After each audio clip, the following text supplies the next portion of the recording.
Ed eccoci arrivati al solito appuntamento del lunedì, insomma, di Che Calcio Che Fa. Ormai andiamo avanti per la nona stagione, sempre in streaming degli ultimi 2 anni, anche per l'onda lunga del Covid. Siamo sempre collegati, ovviamente, alle pagine Facebook e anche le altre collegate sui vari canali social, che sono appunto quelli di Facebook per la diretta, YouTube e Twitch anche loro anche se per la diretta, e Instagram per la promozione. Primariamente il collegamento è con silvermusicradio.it, una delle prime radio web d'Italia, e poi abbiamo il nostro momento legato alla nostra associazione che conosciamo molto bene, che è www.per-em.it, contro la tassia di Frederick, per la cura e la ricerca ovviamente nei confronti di questa malattia rara. Siamo arrivati alla summa, perché ieri nel weekend calcistico sono state disputate tutte le partite del 37esimo turno. Siamo arrivati alla fine di questa lunga stagione che ha avuto ovviamente il periodo dei mondiali del Qatar, che non ha fatto altro che dilatare, ma soprattutto interrompere una stagione e creare dei grossi problemi. Lo vediamo nella classifica finale, con delle squadre che erano inizialmente quelle più titolate per poter vincere e rivincere lo scudetto, ma abbiamo visto invece la bellissima cavalcata del Napoli. Tutte queste considerazioni le faremo comunque con un amico. Ho anche il piacere di rivederlo, è venuto più volte in radio e anche online, e quindi io introduco l'amico procuratore intermediario di calcio Gianluca Tizzi. Ciao a tutti, piacere Ecco. di esserci. Ciao Fulvio, grazie di avermi invitato. No, grazie a te. So che innanzitutto parlare di calcio con te è parlare non solo per una questione prettamente personale, di appartenenza anche di tifo, ma perché ovviamente è la tua professione, no? Quindi procuratore intermediario collegato a uno dei più importanti studi di intermediazione, no? Di calciatori, che è esattamente il nome non me lo ricordo, ma è legato è la Vigo Global Sport Service. Il titolare Claudio Vigorelli, conosciutissimo, certo. E poi, tanto abbiamo un'ora per raccontarci un po' di cose. Zaniolo e Gnonto, i nomi, come dire, un pochino più importanti. Poi ne abbiamo ecco. Non ti dico dove andranno a finire, se si sposteranno ancora, perché sono cose che non si possono ovviamente dire. Dal mio punto di vista, per eviscerare. Vabbè, allora io ti dico che Gnonto, poi vedrò di darti qualche feeling. Io ho ovviamente il dovere della riservatezza, no? Deontologicamente, certo. Se io ti dice poi andiamo a prenderci un caffè al bar, magari ancora, ma se no mi licenziano, e hanno anche ragione. Però durante la trasmissione abbiamo un'oretta per ridere, parlare, eviscerare cose, per cui sicuramente qualcosa ti dirò. Bene, ottimo. Sì, perché poi dopo alla fine il calciomercato dura un anno, perlomeno nelle ambizioni dei tifosi e nelle aspettative dei tifosi, specie se poi le cose non stanno andando molto bene, ma anche ovviamente nelle trattative tra le società che ipotizzano magari una squadra per il futuro, e quindi ti devi muovere un po' prima, no? Insomma, non puoi arrivare un po' all'ultimo. È vero un po' questo discorso che ci si deve un po' muovere prima, ovviamente, anche se magari non è aperto il calciomercato, no? Incominciare un po' ad ammiccare qualcosa, far arrivare delle segnalazioni. È una cosa lecita questa, no? Una volta allora, guarda, mi stai facendo una domanda interessantissima, perché apre 1000 scenari, no? Anche sulla correttezza, sulla moralità. Esatto. Molti dicono di me che sono un moralista, eccetera. Io invece sono una persona che ritiene che per quanto nel business sia consentito un po' di malizia, perché ovviamente nel business un po' di malizia è consentita, certo. Ma sostanzialmente devi tenere una dirittura morale che è quella, no? La strada deve essere quella. È chiaro che se io vado da un giocatore a un anno dalla sua scadenza naturale e gli dico dai, vieni, fai, eccetera, eccetera, violo delle norme effettive. Se invece io comincio a prendere contatto col club o al procuratore do dei segnali di interessamento, non violo nulla. È ovvio che teoricamente tu il giocatore non puoi approcciarlo senza aver prima approcciato la squadra di appartenenza, a meno che al giocatore non manchino 6 mesi o meno di 6 mesi alla scadenza naturale del contratto.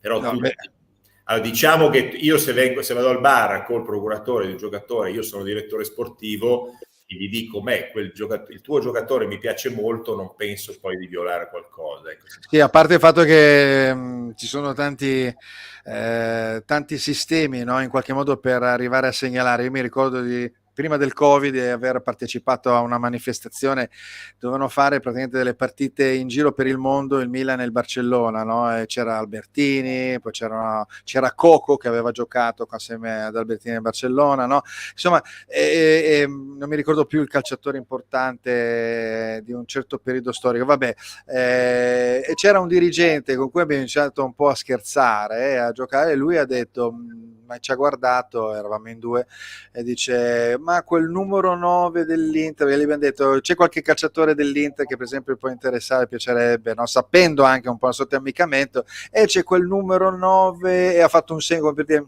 ci piace.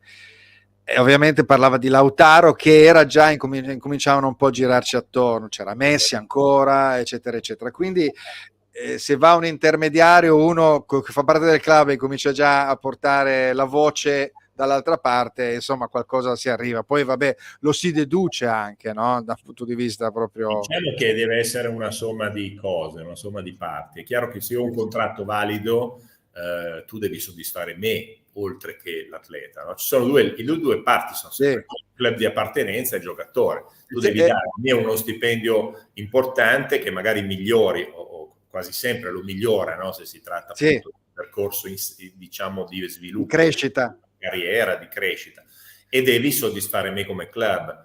Poi io mi offendo, non mi offendo, anche quello fa un po' parte del gioco delle parti, se ci pensi, no? Senti, ma mi sembra di capire, è vero, no? Un po' il discorso che si sta andando in una sorta un po', e qua probabilmente non penso sia solo il procuratore, spingono un po' tutti, un po' meno la società di appartenenza del giocatore, un po' ad arrivare un po' ai ferri corti, no? Alla fine del contratto aspetti un attimo per cercare di avere il massimo probabilmente delle garanzie, delle risorse, anche poter, sembra quasi un po' una sorta, in certi momenti, è brutta una parola, ma quasi un po' una sorta di ricatto. E poi in questo è molto importante la professionalità del giocatore, che mi viene in mente che sì, l'anno scorso, ma lo stesso Skriniar nell'Inter, oppure Donnarumma nell'ultimo anno di contratto, no?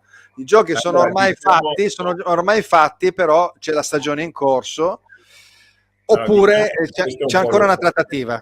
È uno stile Raiola, no? Buonanima, nel senso, però effettivamente lui ha un po' portato alle estreme conseguenze quello che è il muro contro muro, ed è uno stile, un modo di agire.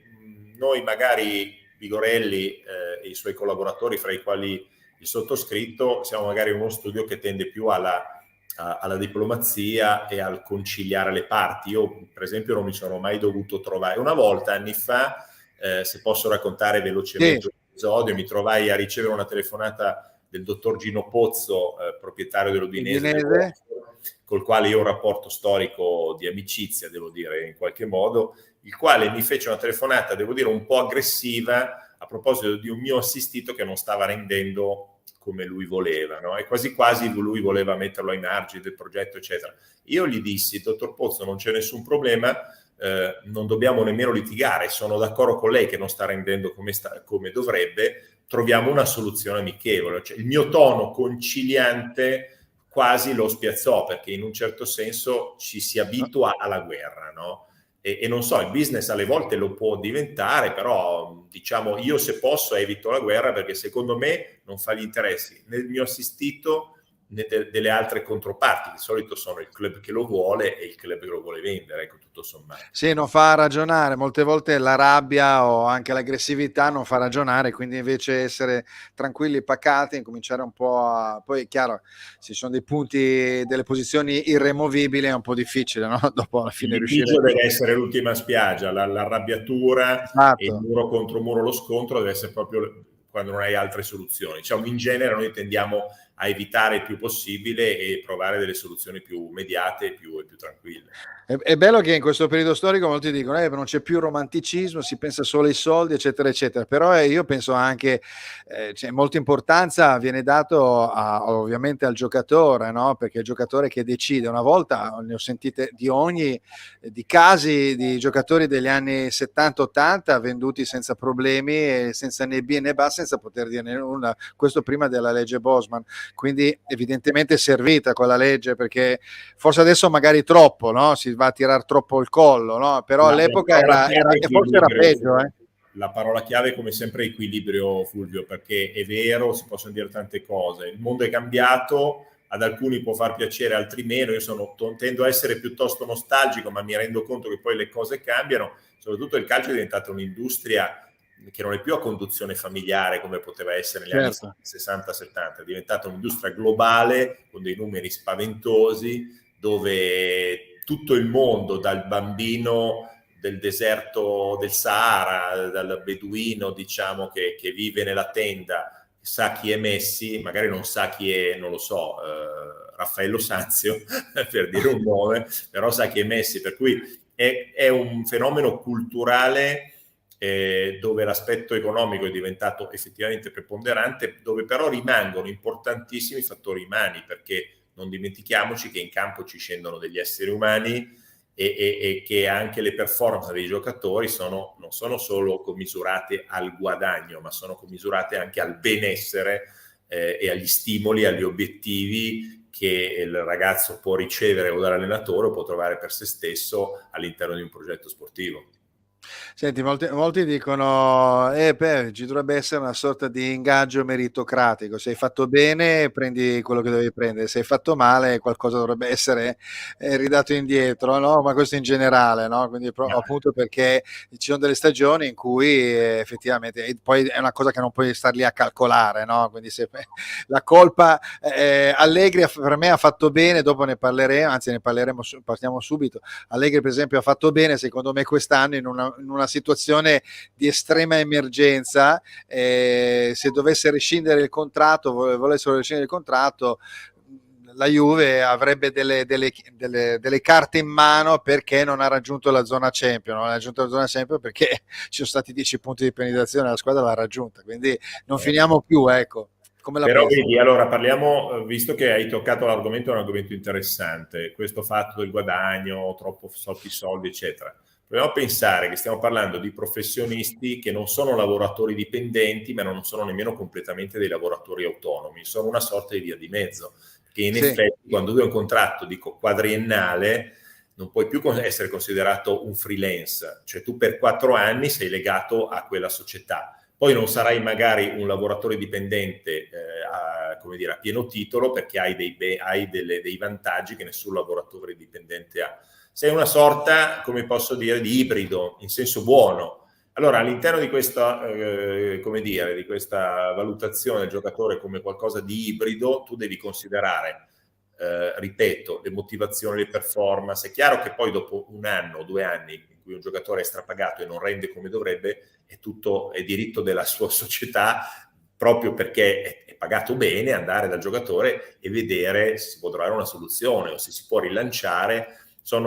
Valutazioni che possono sembrare scontate, ma in realtà sono le valutazioni dalle quali bisogna partire, cioè il rendimento, il valore del rendimento e la quantificazione dell'impatto che tu puoi avere sulla squadra, del contributo che puoi dare a una squadra. E poi siamo ancora d'accordo, ci piace andare avanti, non ci piace, guarda Spalletti, no? Sembra che abbia, come dire, in qualche modo sorpreso tutti. In realtà io sono stato sorpreso un po' di meno, perché conosco De Laurentiis, che è un presidente non facile, e probabilmente all'interno di un progetto che si è rivelato effettivamente vincente, Spalletti forse non si trovava più completamente a suo agio.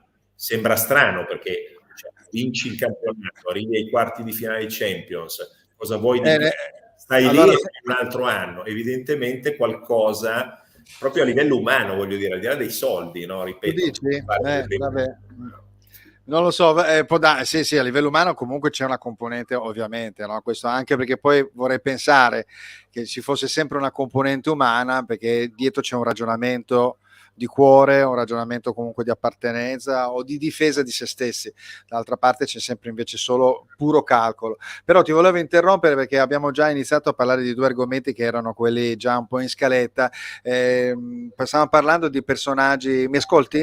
Sei Come frizzato? no? Ok, no, ti ho visto un po' fermo e allora ho detto... No, ascoltavo perché tu non hai allora, detto che eri il mio superiore ecco, appunto, c'è uno...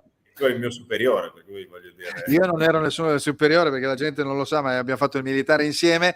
Parlando appunto di quell'ambiente militare, c'è un amico comune, Marco, che ci sta ascoltando e che quindi ha scritto: il turco ha fatto scuola, no? Hai capito? Intendendo dire Cialanoglu ha fatto scuola, ma cioè, non è che non gli hanno rinnovato il contratto perché al Milan avevano pensato che era più facile ingaggiare a pochi soldi Brahim Diaz con uno stipendio da 600.000 euro piuttosto che dare 4 milioni a Pirlo 2 la vendetta, se ci Pirlo pensi. 2 la vendetta. Staremo a vedere, insomma, noi vedremo alla finale, insomma, chi ha avuto ragione nella E Champions. qui salta fuori il tifo. Tu che sei un cronista misurato, equilibrato e competente. Sì, qua davanti. Va bene, ok, quindi salutiamo Marco, lo ringraziamo, gli ho già scritto in privato, l'ho già insultato. Grazie di tutte le guardie che mi hai fatto fare. Grazie, ti ringrazio anch'io, molto gentile, i Pao e tutto e via andare. Castro Pretorio. Va bene, senti, no, vabbè, lo salutiamo caldamente.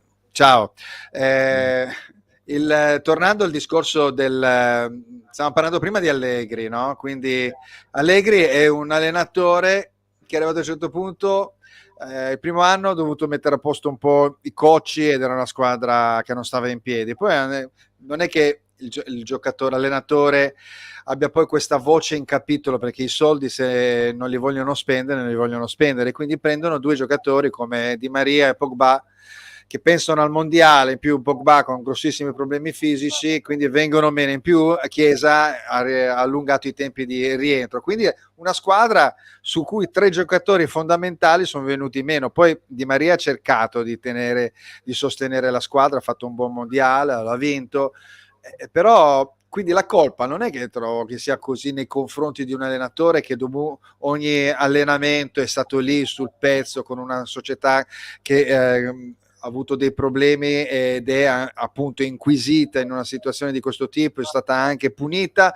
e questo saliscendo di punteggio, riuscire a stare in piedi in tutte le competizioni in linea di massima con dei problemi. Ha tirato fuori dei giovani, risulta essere secondo in classifica, terzo in classifica, finale senza la penalizzazione. Insomma, è chiaro che con i problemi che ci sono stati, io credo che abbia fatto, non dico un miracolo, però insomma ha fatto una stagione che meriterebbe perlomeno un ragionamento per l'anno prossimo, insomma, su di lui. Guarda, allora Ancelotti credo lo dica nella sua biografia, che ho letto con molto interesse, il leader calmo, che un allenatore ha un tempo di vita medio a un club di 2 o 3 anni. Dopo 2 o 3 anni poi diventa comunque difficile, perché il calcio consuma, corrode, sì. No? Non c'è niente da fare. Effettivamente uno dei problemi diciamo classici del rapporto fra allenatore e la sua società è: io ti avevo chiesto dei giocatori, tu non me li hai comprati, no? Soprattutto le società di un certo livello. Sì. È chiaro che lì è un discorso delicato, perché riguarda il budget finanziario, riguarda l'abilità del direttore sportivo ad andare ad acquisire proprio i profili che l'allenatore chiede. Ci deve essere un gioco di squadra, ma deve essere supportato da risorse economiche importanti, perché poi il discorso volevo spenderli e non li ho spesi, e poi alla fine non li ho voluti spendere o non li posso spendere, alla fine diciamo la differenza è minima, cioè è una grossa differenza, ma poi sul lato pratico, da un punto di vista pratico, non li hai spesi, o perché non potevi o perché non volevi, poco cambia. Diciamo che di fatto è una delle tematiche classiche, è anche uno dei motivi di discussione più interessante nel mondo del calcio. Volevo quella squadra, avrei voluto quel giocatore, non me l'hai dato, non mi stai dando garanzie. Può darsi che anche Spalletti in qualche modo si avviti, anche se quest'anno aveva una squadra perfetta, forse un po' troppo Osimhen dipendente, come dimostra il fatto che proprio nelle 2 partite in cui Osimhen è venuto a mancare, in una per il seconda perché non era in condizione, sono stati eliminati dal Milan in quarti finali Champions. però obiettivamente come era costruito quest'anno il Napoli non si può dire niente, è una squadra perfetta. Beh, questo però la perfezione la si vede in campo e non all'inizio, quando invece la si va a studiare da bravi visionari. Loro sono stati bravi a mettere tutte le componenti, tutti i giocatori al posto giusto, dismettendo poi quei 3-4 giocatori, quei 3 giocatori importanti del Napoli recente degli ultimi anni, che effettivamente spostavano un po' troppo verso un modulo di gioco, no? Quindi questa è stata la sorpresa probabilmente, però a me viene un po' da pensare che Spalletti sia stato contattato dalla Juventus, no? Che quindi in qualche modo segua Giuntoli, che andrà a rifondare, però ce lasci un progetto, per quanto il presidente sia un padrone De Laurentiis, però comunque ha iniziato con una creatura di un certo tipo. La soddisfazione di poter difendere lo scudetto l'anno successivo, io non so, non me la lascerei scappare. Però è anche vero che quando vai, lo vediamo con i top manager che vanno appunto nelle nuove avventure, vanno nelle squadre titolate, di solito vanno a prendere quando le squadre sono in pura maceria, no? Perché qualsiasi cosa che fai sarà sempre meglio, no? Ovviamente lo fa Ancelotti, lo fa Mourinho, volendo anche Allegri l'ha fatto, no? Quindi è più difficile per un top andare a prendere una squadra che ha già vinto tutto, no? Quindi... Certo. Ma sicuramente quello che dici è sensato, perché se c'è il progetto di un Giuntoli neo direttore sportivo della Juve, è pensabile che Spalletti sia l'erede designato di Allegri.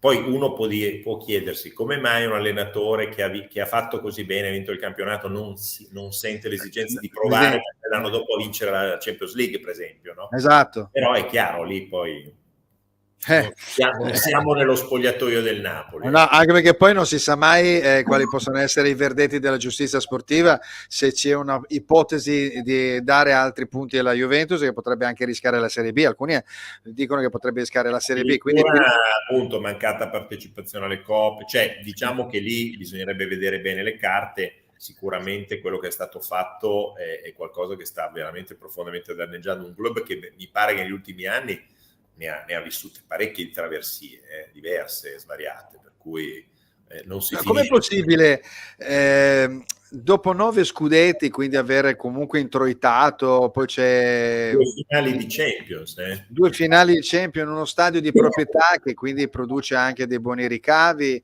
avere quindi probabilmente è stata una concomitanza Cristiano Ronaldo con Covid. È una squadra che se non vai a vincere in quel momento lì, in più c'è stato il Covid e lì c'è stato un problema grosso, quindi un grosso problema di natura finanziaria, più forse si indebitava sempre poco a poco e quindi alla fine non sono riusciti più a reggere.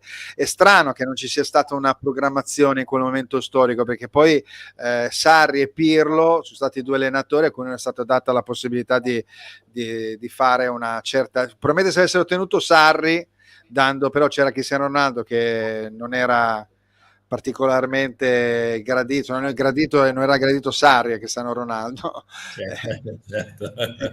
E quindi questa è una cosa giusta, probabilmente è una problematica che si è trascinata per anni e si è aggravata, no?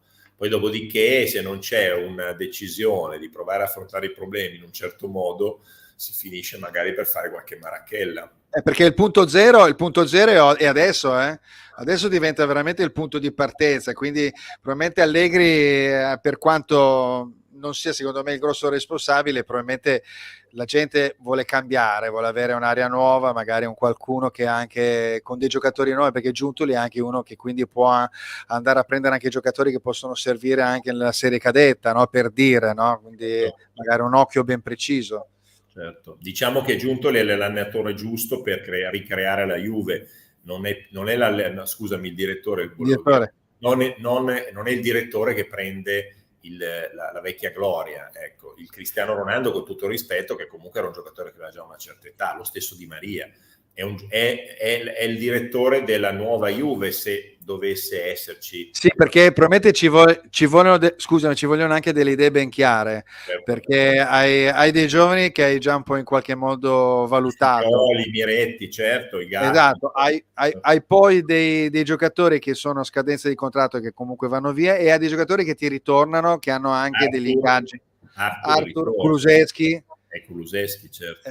Quindi altri giocatori, quindi alla fine è un bel macello, cioè uscire ha ragione forse la Juventus a dire prendo allenatore, direttore sportivo, al di là del fatto che De Laurentiis deve lasciare andare Spalletti perché altrimenti lo lascia fermo un anno, e quindi questa storia ha un suo preciso significato. Va bene, torniamo un attimo anche al Napoli per il discorso del perché si debba in qualche modo, l'abbiamo anche un po' sviscerato,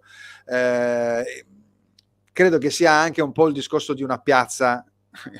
A Napoli non è molto facile, no? Perché i tifosi adesso esultano, ma per tanti anni con un Napoli ai vertici, che ha rischiato di vincere anche lo scudetto qualche anno fa, per poco con Sarri, con Higuain che ha fatto il record come capocannoniere, insomma era una bella squadra, non andava bene neanche quello.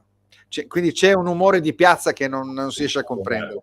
Entriamo nell'antropologia e nella psicologia dei gruppi, no? Nel senso, mi titilli, poi non voglio entrare, io non sono uno scienziato, non sono un docente universitario, ma è interessantissimo quanto il calcio sia la metafora di tutte le aspettative, no? Il panem et circenses, no? Dei latini. Certo. Cioè la gente vuole buttare lì anche un po' tutte, se vuoi, le proprie frustrazioni, per cui la domenica deve succedere quella cosa che fa poi cambiare completamente la tua visione. A Napoli è una città che si aspetta sempre tantissimo, è una città che ha vissuto anche dei momenti difficilissimi. Qui non è solo la Napoli che ha vissuto i 2 scudetti con Maradona, eccetera, hanno vissuto dei momenti terribili. Adesso l'idea di ritornare a quei livelli probabilmente da una parte entusiasma la piazza, dall'altra la rende sempre più col coltello fra i denti, non si può più sbagliare niente, poi diventa difficile.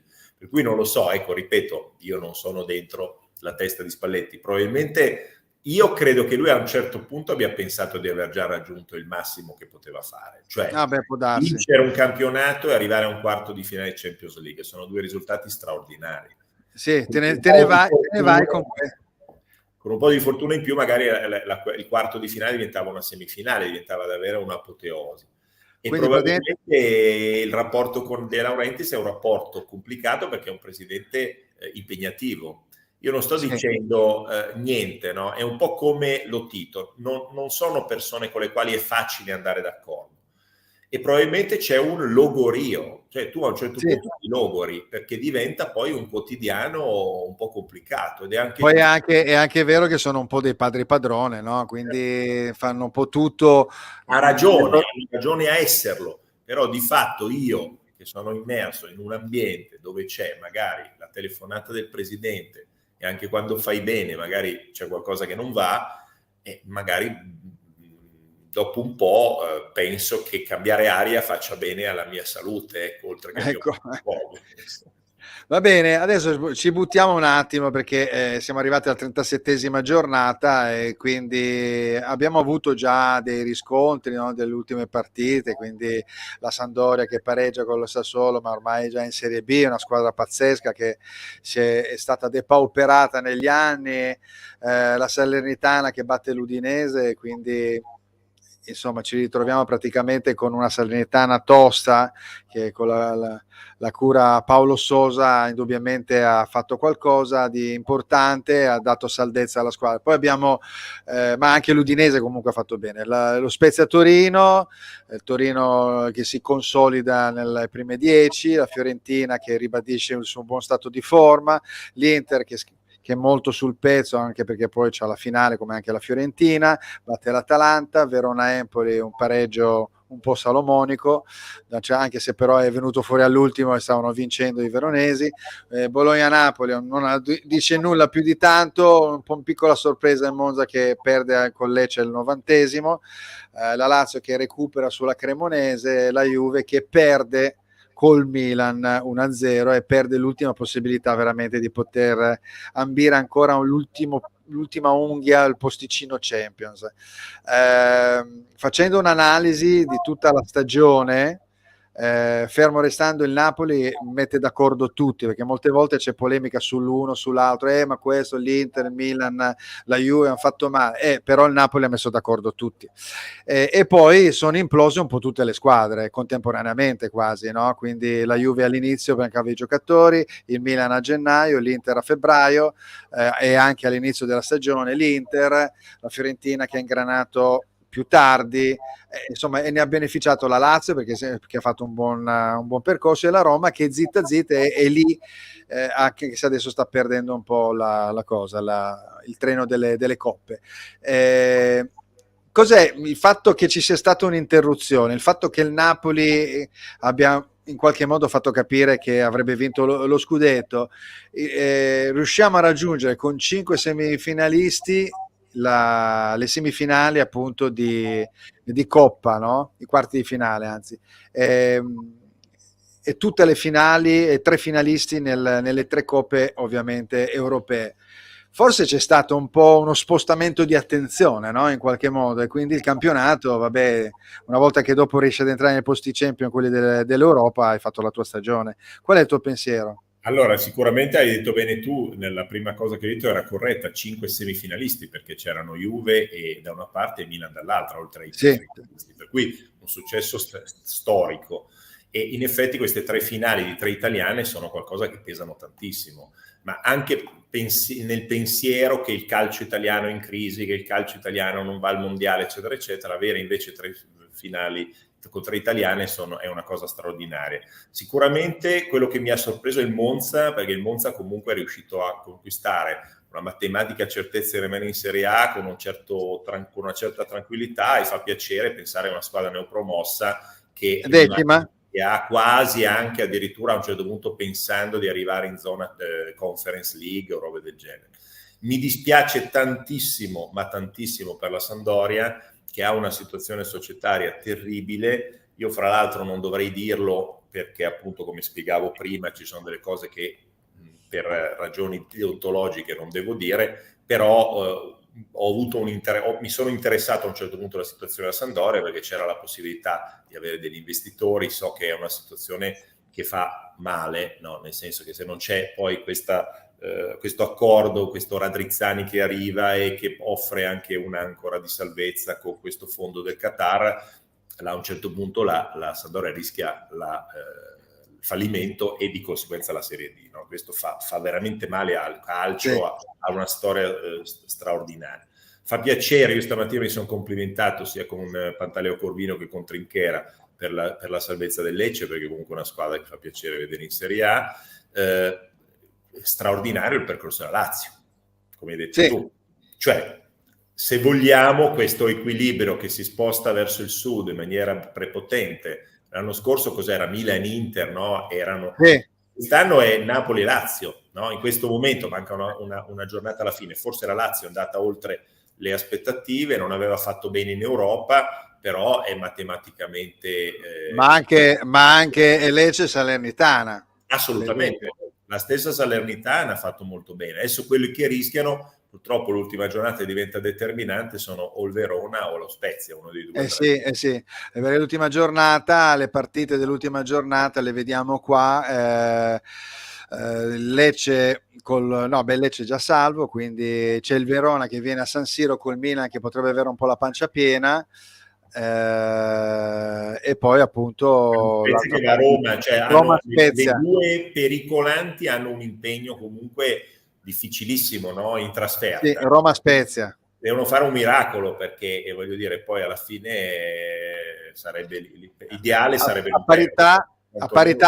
a parità c'è lo spareggio, credo, no? Lo spareggio, penso, se non ricordo male, sì. Mi sembra di aver letto una cosa del genere, no? Quindi vabbè, allora il giocatore, la squadra, vabbè, un po' rivelazione dal tuo punto di vista, tendenzialmente al di là del Napoli e il Monza, no? Quindi in un certo senso sì, perché quando vedi una neopromossa comunque salvarsi con qualche giornata di anticipo, e guardate che veramente è difficile mantenere la Serie A. 52 punti, Ah sì, non sono i 40 tipici, no? Tradizionali. Bravissimo, per cui questo mi ha fatto piacere. E la Lazio, che ripeto ha fatto un campionato strepitoso, probabilmente ha mollato in Europa non dico volutamente, perché come hai detto giustamente tu non si molla mai volutamente, no? Però c'è forse un interesse che a un certo punto subentra per una competizione piuttosto che per un'altra. È quasi fisiologico, se non hai una rosa enorme di giocatori o se non hai la motivazione, se non sei l'Inter del triplete, tanto per fare un esempio,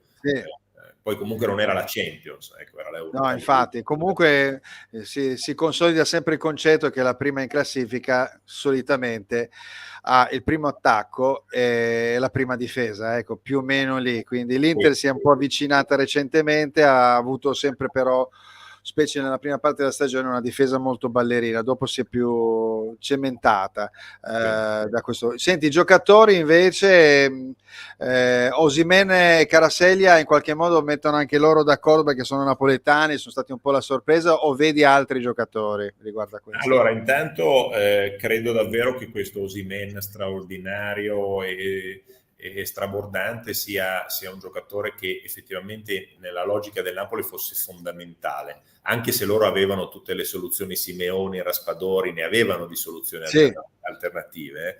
Per cui ti fermo un attimo, cioè, qua si vede anche la scelta di andare a prendere un giovane, tutti e due giovani, Simeone e Raspadori. Raspadori che è un giocatore abbastanza di raccordo, un po' molto mobile in area, no? È un centravanti un po' atipico, no? Tecnico. Simeone invece fa un po' queste volate in area, un po' così. Cioè vuol dire anche dire, vabbè, io vado su Osimhen.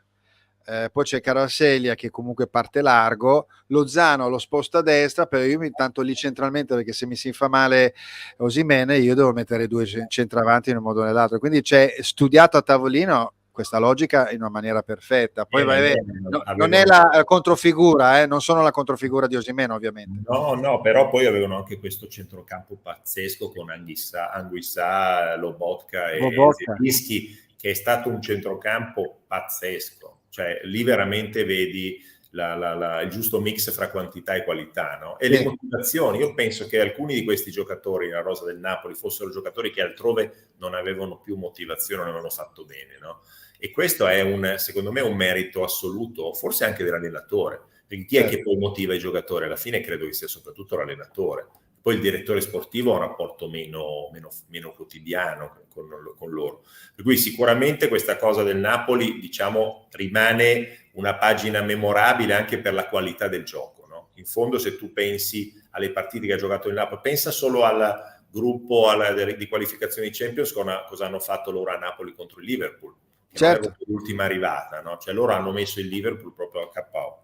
Di contro tu vedi dei giocatori comunque interessanti, vedi Frattesi a Sassuolo, vedi dei giocatori comunque interessanti, vedi un'Italia Under 20 che se non sbaglio si è qualificata per gli ottavi di finale battendo il Brasile.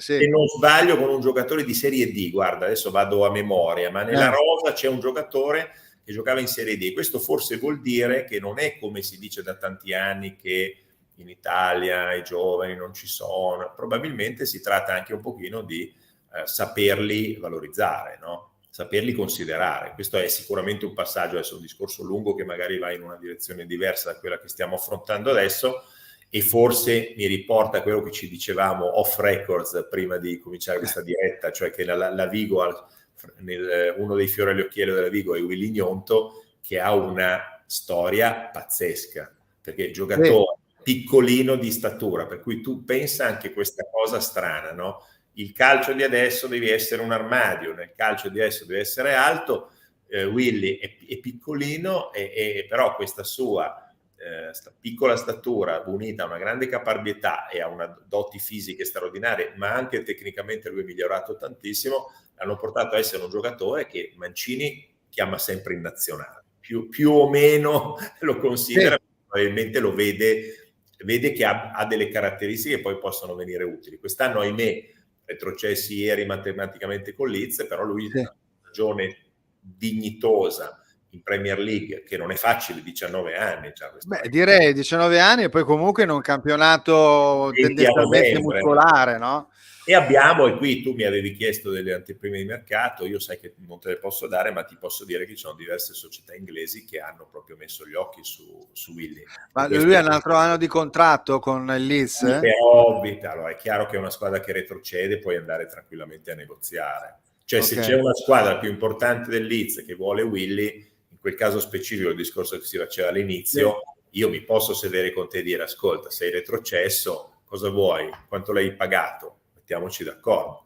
Ribadisco, non abbiamo ancora niente, non sto dicendo ancora niente, però sicuramente ha fatto un campionato anche, te lo dico dal nostro punto di vista di agenti, no? Anche all'interno dell'agenzia ci ha dato delle soddisfazioni, non ti dico che non ci credevamo, però eravamo anche un po' spaventati, cioè dallo Zurigo, con tutto il rispetto, campionato di Serie A svizzero, alla Premier League, che è il più forte, più difficile, Sì.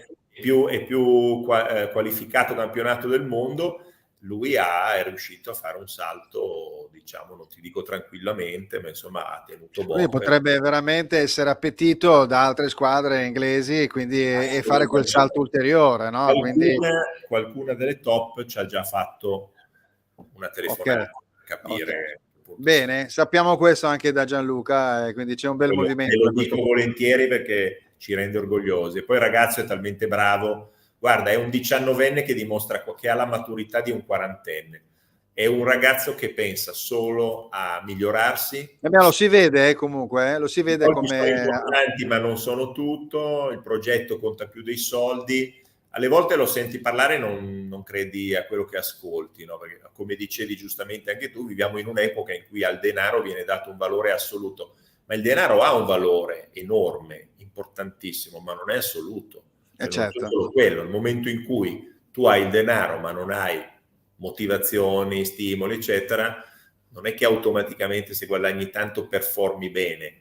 Evidentemente la tua performance dipende da una serie di fattori, no? La qualità, una volta che hai al netto della qualità, che quella è indiscussa, perché evidentemente non puoi farne a meno. Ecco, senti, l'aspettativa da quelle che appunto sono venute meno delle squadre di Serie A, quella che secondo te ha toppato di più in proporzione, no?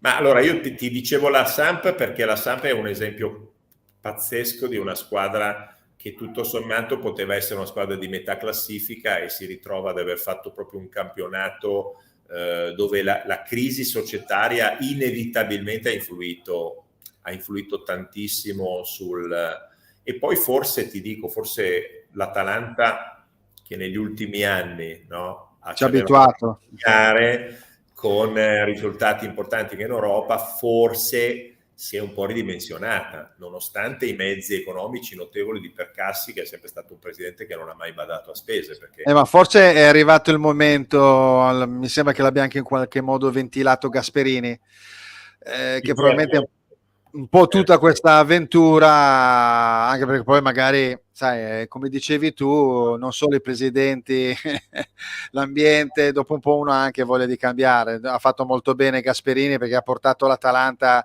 alle preliminari, ai postazione Europa League, Champions League, ha fatto dei bellissimi percorsi, è stata anche sfigata perché 2 anni fa ci hanno massacrato tutte le squadre italiane. Mi ricordo cos'era, non mi ricordo più con chi era, che è uscita per un niente, ha fatto delle bellissime partite, insomma, e poi appunto fare dei campionati dove andare a Bergamo è sempre stato molto difficile, no? Quindi... Diciamo che forse è finito un ciclo, ma è anche umano ammetterlo, dichiararlo, non c'entri di male. È la cosa più difficile quando si finisce un ciclo, è riuscire a capirlo e trovare quegli adeguamenti graduali, perché tu non puoi ripartire da zero, però non puoi nemmeno rimanere così come sei, no? Devi avere il coraggio di fare quei cambiamenti e pensare a un anno o 2 di transizione, perché è quasi inevitabile. C'è una squadra che performa sempre bene, sì, la Juventus dei 9 scudetti consecutivi, ma sono casi isolati, no? O la Dinamo Kiev di Lobanovskyi. O l'alternanza Rangers-Celtic, cioè è chiaro che ci sono dei paesi dove c'è una squadra, Rosenborg in Norvegia, quanti scudetti ha vinto, ma non mi sembra un sintomo di positivo per il movimento calcistico di quel paese che ci sia una squadra che vince sempre lei. Ecco. No, certo, ovviamente. Senti, allora abbiamo tre balzi da fare, no? Abbiamo Budapest, Praga e Istanbul, uno in fila all'altro, quindi nel giro di 10 giorni si risolvono le tre coppe dove ci sono le tre squadre italiane, quindi la prossima è mercoledì, abbiamo a Budapest la finale appunto dell'Europa League tra Siviglia e la Roma. Siviglia mi sembra l'abbia vinta 6 volte, credo. Siviglia si è abbonata all'Europa League, piace da morire, e Mourinho è un allenatore che comunque noi... Dico, ascolta, apro parentesi, tutti sanno che io nasco interista perché da bambino tifavo Inter. È chiaro che poi crescendo e diventando agente di calciatori devi rimanere super partes, però è ovvio che quando vedrò Inter Manchester City non avrò dubbi su quale squadra tifare, su quello non ci piove. La Roma, questa è una partita difficile, col Siviglia, non me la sento di fare un pronostico. Se vince la Roma fa una grande impresa, perché vince la seconda Coppa Europea consecutiva dopo la Conference dell'anno scorso. È una cosa già il fatto stesso di arrivare comunque in finale per un tifoso giallo-rosso in epoca muriniana non è poco, eh? La Conference l'aveva vinta dopo 60 anni dalla Coppa delle Fiere, mi sembra una cosa pazzesca.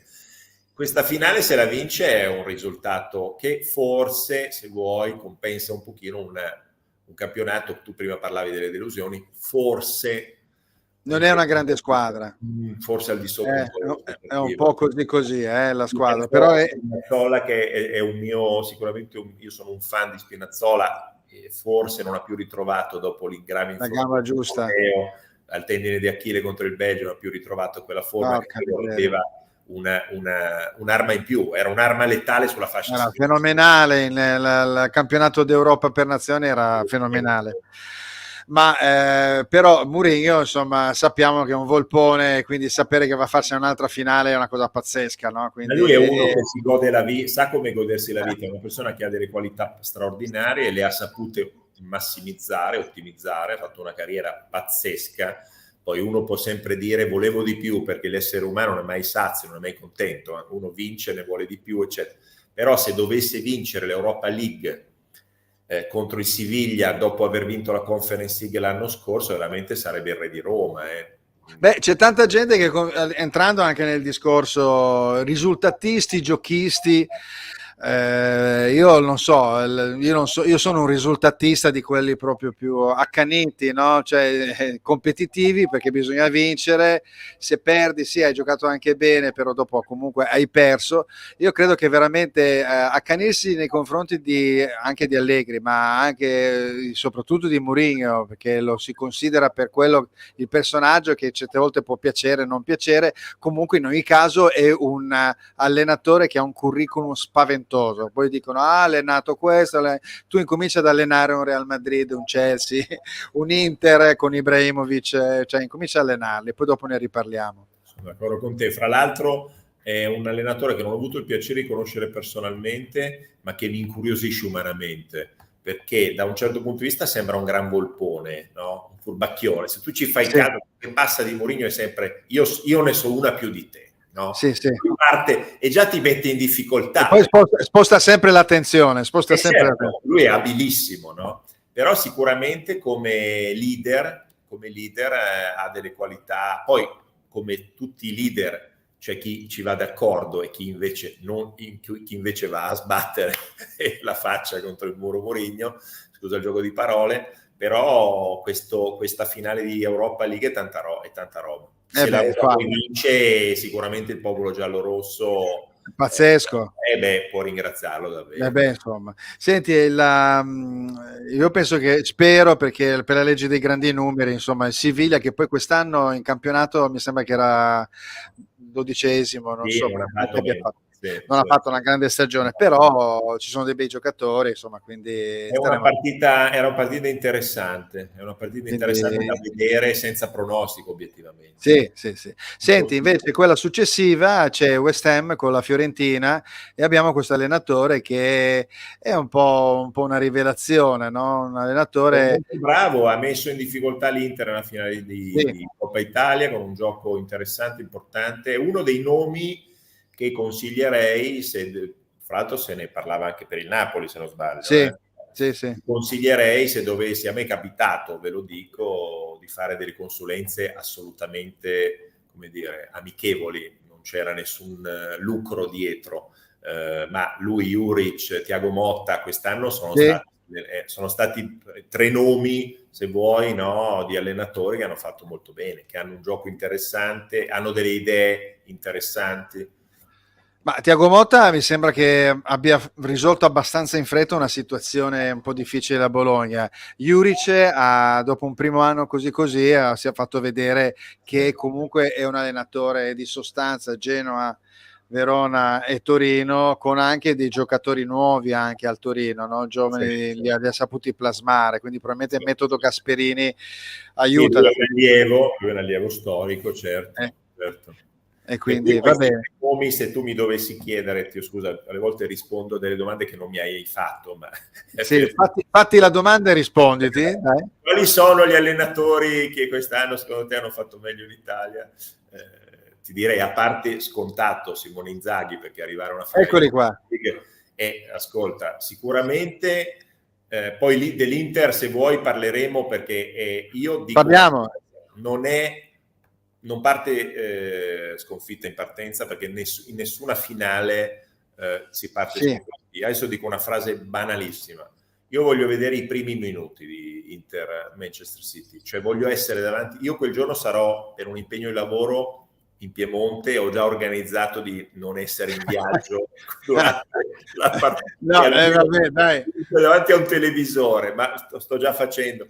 Ma mi interessano i primi minuti. La prima mezz'ora mi interessa moltissimo, perché è chiaro che se il Manchester City sfonda subito e segna subito un gol o due, come ha fatto l'Inter con l'Atalanta nell'ultimo fine settimana, diventa difficile. Ma se l'Inter tiene, poi secondo me diventa una partita che può dare qualche segnale di interesse. Non è una partita così sbilanciata come si può pensare. Sì? Ma un mio amico giornalista mi ha detto: guarda, ti do 52-48 per il City. Io parto da 20 a 80 invece. No, facciamo 35-65. Vabbè, insomma, vabbè, già mi basta una cosa del genere. Però no, ecco, l'Inter dopo il triplete sono 13 anni fa, ragazzi, sono 13 anni. Sì. È una cosa, io credo che la stagione, da un certo punto di vista, con la chicca di una finale che vai a giocare, è conclusa alla grande, quindi direi che proprio non si può dire nulla a questo punto. Non sono di sicuro quei 12 partite dove almeno la metà erano state partite un po' sfortunate, quindi poi magari anche l'allenatore può aver messo del suo con questo turnover, che però torna utile adesso, e dall'altra parte i giocatori che forse mentalmente, sapendo che tanto il Napoli aveva vinto lo scudetto, e quindi hanno pensato di andare più a regalare le proprie energie nelle partite snodo. Non voglio pensare male in questi termini. Scusa, ti interrompo. Sai che io con l'Atalanta ho avuto l'impressione fosse le prove generali della finale di Istanbul. Cioè c'è stato un momento in cui l'Inter ha voluto tirare e far vedere che a Istanbul può fare quella roba lì. Andavano nello spazio, se noti Brozovic che si allungava, entrava dentro, cioè un po' tutti un po'. Sì, è vero. Le prove generali della finale di Istanbul. Grande gamba fisicamente. Che quella che si dirà il 10 giugno. Però, allora, io parlando con degli amici, no, con un amico in particolar modo con cui giocavo a pallone una volta, si sogna, si ipotizza, no? E io penso a quella doppia cerniera che andamento ho visto e mi ha terrorizzato contro il Real Madrid da parte del Manchester. 4 uomini tra cui c'era anche Haaland, quindi a sinistra c'è Grealish, a destra c'è Bernardo Silva, poi c'era Gundogan e Haaland, dietro c'era De Bruyne con Rodrigo, Stones e uno dei due esterni, no? Che era salito su, gli altri rimangono dietro, rimangono in due, no? Io li ho visti attaccati, allora 4 erano appena dentro l'area e gli altri 4 dietro a 8-9 metri. Quindi noi che soffriamo, dico noi interisti, che soffriamo una pressione al limite dell'area giocando a 3 che poi diventi a 5 arretrando completamente, non ne esci fuori da un boa constrictor. Allora dovremmo giocare forse 20 metri assolutamente davanti, perché se li tieni distanti quelli lì forse magari un po' più di hai solo la gamba lunga di Haaland, ecco, che però non mi sembra un piede fine, ecco, se non in area. Ti vedo che stai già preparando la partita, Fulvio. Esatto, ci sto ragionando. Non vedo la lavagna dietro di te, ma eventualmente c'è una lavagna con gli schemi. Vabbè, però se fai come il Real Madrid, che fai la prima parte della partita all'andata in difesa, ti attaccano subito, ti prendono schiaffi, poi dopo fai un contropiede e segni, però dopo alla fine, come vedi, il risultato di stare dietro non ha in qualche modo pagato, no? Perché lo si è visto anche al ritorno. E diciamo che sicuramente loro hanno una voglia di vincerla sta Coppa che è pazzesca, sì. No? Nella loro testa è... Però, ripeto, il calcio è bello perché non è mai finita finché non è finita davvero, certo. Non è una frase fatta, è forse uno degli aspetti più affascinanti dello sport, del calcio. Metteresti Dzeko o Lukaku dall'inizio? Mi fai una domanda bellissima. Questo Lukaku che ieri dà l'assist quasi no look per il gol, poi che non mi ricordo se era Brozovic che poi serve Lautaro Martinez, mi pare di sì. Mi piace, però lì bisogna secondo me vedere anche Simone Inzaghi come li vede, no? Come li vede di testa, come li vede come attitudine la sera prima. Probabilmente è una decisione che si prende il giorno prima, magari la mattina prima, ecco, nel senso. Sì, sarebbe una grande sorpresa. Se lo mette dentro vuol dire che vuole andare a vincere subito, pensando di poter giocarsi le sue carte, altrimenti se pensa ai tempi supplementari allora è possibile la solita staffetta, perché lo puoi mettere a un quarto d'ora della ripresa, l'ultima mezz'ora, sperando magari in base anche al risultato che c'è. Non è facile, non è, quando dicono ha sbagliato i cambi, ragazzi, devi ragionarci tanto dietro, e poi li segui tu ogni giorno. Noi non siamo su quella panchina lì, quella sera lì, saremo su un divano probabilmente. Ecco, senti un attimo, guardando l'allenatore, allora Allegri ne abbiamo già parlato, Inzaghi abbiamo visto che in qualche modo l'hanno fatto risorgere, perché adesso tutti ne parlano bene, però io non dimentico ovviamente il periodo in cui è stato messo veramente all'agonia. Abbiamo a sinistra invece Pioli, il cui direttore sportivo Maldini ha dato appunto per la sua squadra un bell'otto. 6-8 per il Milan. Dimmi se sbaglio, il Milan ha la stessa squadra più o meno che aveva l'anno scorso quando ha vinto il campionato. Beh, ha preso dei giocatori. Beh, manca che sì, non ha Ibrahimovic, Rebic si è fatto male. Non c'è stato un mercato diciamo decisivo, forse perché appunto il famoso concetto per cui squadra che cambia squadra che vince non si cambia, ha fatto un po' o forse anche il fair play finanziario, non lo so. Sta di fatto che probabilmente per l'anno prossimo qualche intervento importante sul mercato ci vuole. A questo punto ci vuole. Al di là della grana Rafa Leao, che probabilmente ormai è sistemata, cioè non è più una grana, insomma si va verso una conclusione positiva, anche perché il Milan, quella fascia sinistra quando gli funzionava Teo Hernandez Leao, effettivamente ha fatto la differenza. Però poi ci sono dei ruoli, in difesa, con l'Inter per esempio l'abbiamo vista ballare parecchio. La parte destra che è poco performante, perché c'è uno scivolamento possibile di Brahim Diaz a destra, però devi anche pensare che Brahim Diaz forse tutto l'anno non riesce a farlo, campi pesanti, manca la brillantezza.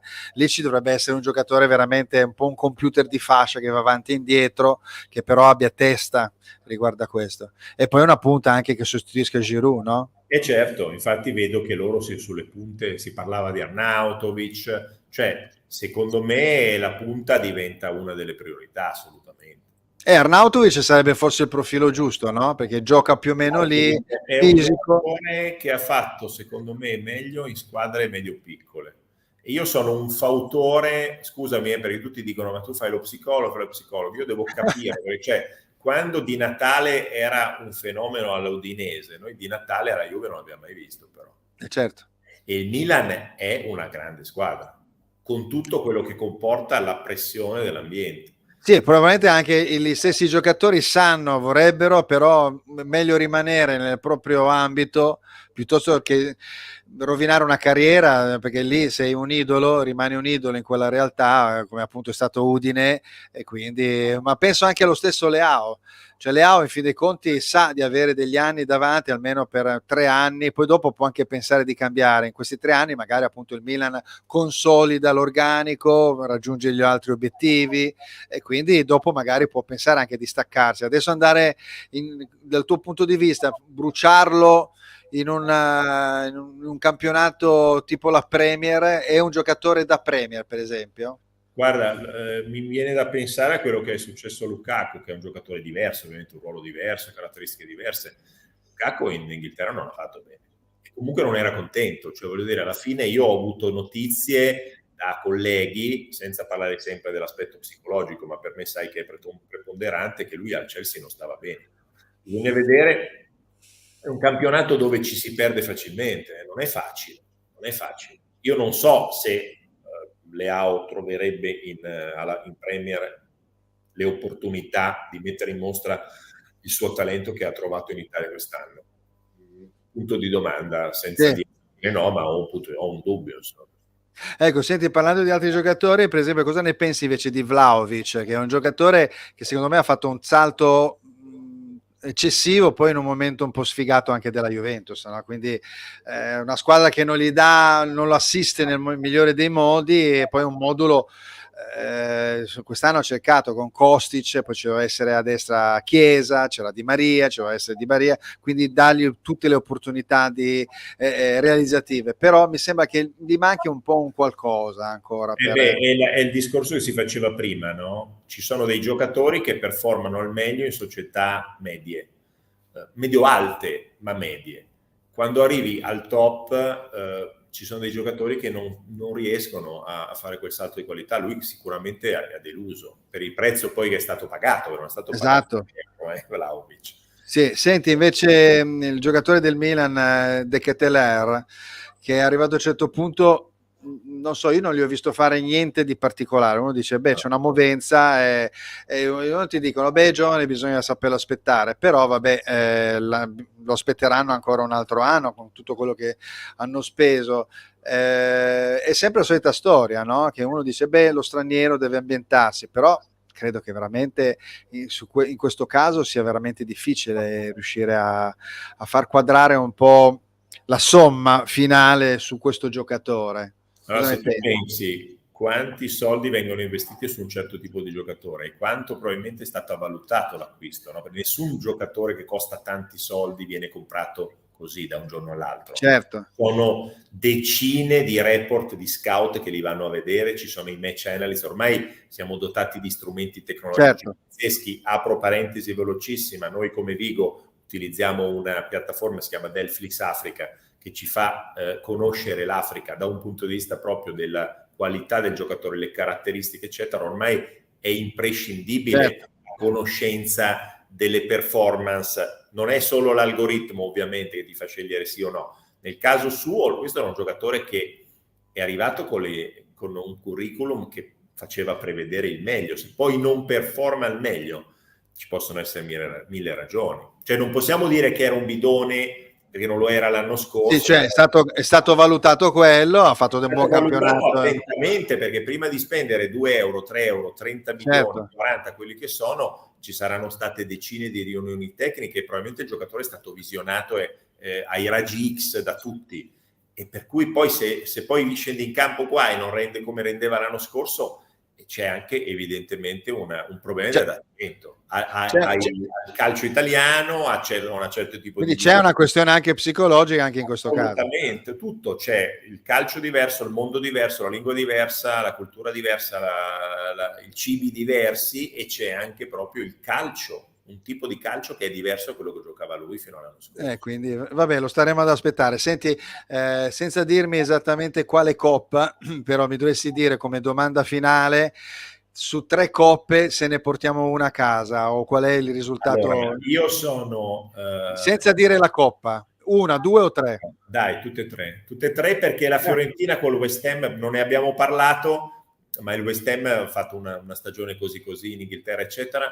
Dai, io voglio fare l'ottimista. Tutte e 3 le coppe vengono in Italia quest'anno. Va bene, guarda, io ero su 2, allora a questo punto qua appoggio anche la terza. E non ci dirai qual era quella che pensavi che avremmo perso, diciamo. Va bene, te lo dico dopo sotto traccia, quando non scappare, esatto. Rimani qua in linea. Va bene, allora senti, una bellissima chiacchierata con Gianluca Tizzi, procuratore intermediario di calcio della Vigo Global Service. Vigo Global Sport Service. Quando dici Vigo hai già detto tutto. Dai, vabbè, lo so, Vigorelli, esattamente. Vigorelli, va bene. Esatto. Va bene, allora tanti auguri per la tua attività, per adesso insomma entra ancora di più nel clou, ovviamente, perché siamo alle porte del calcio mercato. Non ci sarà più sabati, domeniche e giorni festivi. Ecco, ovviamente, va bene, intanto godiamoci le prossime 3 finali. Grazie Gianluca per aver partecipato. Grazie a voi, grazie ciao. A tutti. Ciao. Vabbè, insomma, godiamoci le prossime 3 finali, perché effettivamente al di là dell'ultimo turno, il 38esimo appunto del campionato di Serie A, dove ci sono le ultime 2 cosette da mettere a posto per la classifica delle prime 6 squadre, e ovviamente chi dovrebbe andare in Serie B assieme alla Sampdoria e alla Cremonese, tra appunto il Verona e lo Spezia. Non abbiamo altro da definire, e quindi se non il prestigio magari di una posizione intermedia in più, ma abbiamo questa coppa appunto Siviglia-Roma che è l'Europa League, importantissima, mercoledì prossimo a Budapest, poi settimana l'altra avremo le 2 partite fantastiche da Conference League tra West Ham e Fiorentina, e poi a Praga, e a Istanbul invece l'atto finale con sabato sera la partita tra il Manchester City e l'Inter. Insomma, 10 giorni di puro godimento per il calcio italiano e i suoi tifosi. Ci vediamo lunedì prossimo. Grazie a tutti per aver partecipato a Che Calcio Vi Ca. Buonasera.